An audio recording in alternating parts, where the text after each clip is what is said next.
Salut à tous.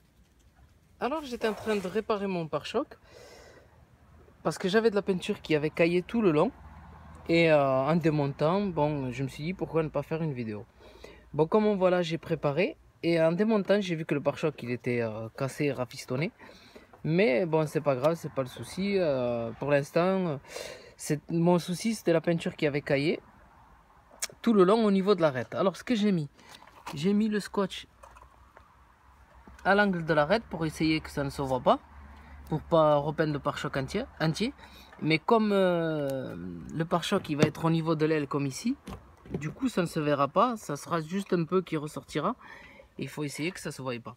Ce que j'ai fait, c'est que j'ai poncé, j'ai enlevé la peinture qui caillait, je l'ai coupé un peu tout léger avec le cutter, et ce qui restait, je l'ai poncé pour casser l'arête, tout simplement.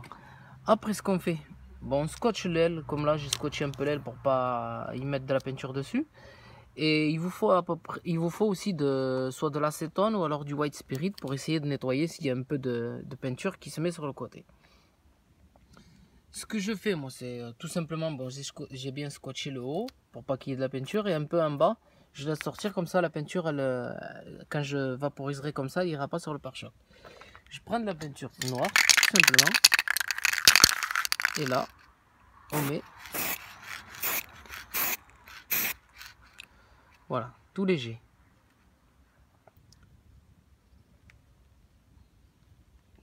Là, si on veut, bon, de toute façon, il faut repasser une couche, une autre couche, une deuxième couche. Si on veut, soit on met un coup de vernis, ou alors, si vous voulez pas, si ça, jamais ça ne se voit pas, c'est à peu près la même peinture, c'est à peu près la même teinte, sans vernis, c'est à peu près la même teinte. Du coup, je sais pas si je mets un coup de vernis ou pas, c'est à voir. Parce que si on met pas de vernis, la peinture elle est plus sensible aux à-coups et tout ça, alors que si elle est vernie, elle accroche un peu mieux. Normalement, il faut attendre entre 5 et 10 minutes pour repasser un coup. Mais bon, là, j'ai fait tout léger. Et je me mets très près. J'essaie d'appuyer et avancer assez vite parce que je peux pas me mettre assez loin. De peur d'en mettre sur l'aile parce que j'ai pas protégé avec un journal ou quoi. Je fais ça à l'arrache, quoi, à la va-vite pour essayer de gagner du temps et que ça se voit pas, surtout au niveau de l'aspect visuel. C'est surtout pour ça. Bon, du coup, je remets un petit coup. C'est encore un peu frais, mais c'est pas grave. Je vais remettre un petit coup tout léger.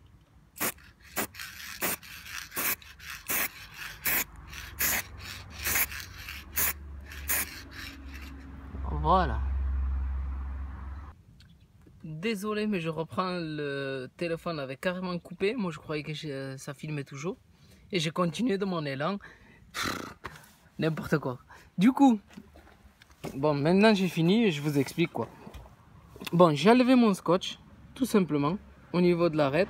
Et ce que j'ai fait, en fait, c'était de suite après la peinture. Ce que j'ai fait, j'ai passé mon doigt pour casser l'arête ici. Tout léger. J'ai fait juste ça. Juste pour casser l'arête. Pas étaler la peinture sur le pare-choc, mais juste ici. J'ai cassé juste en fait l'arête, tout le long.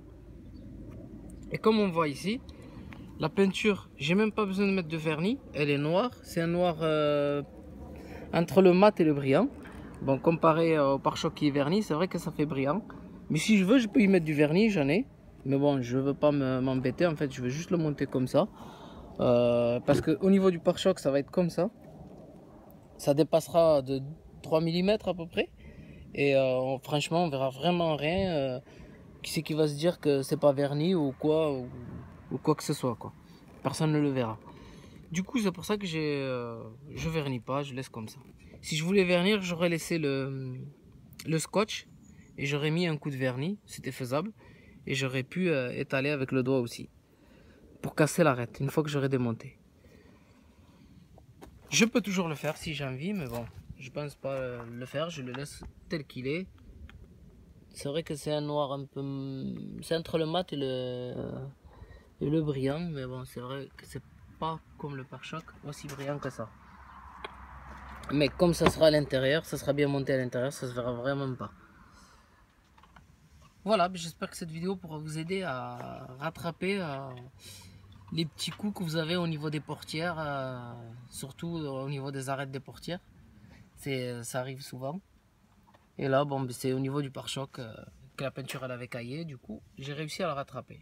Je vous souhaite une très bonne vidéo à tous.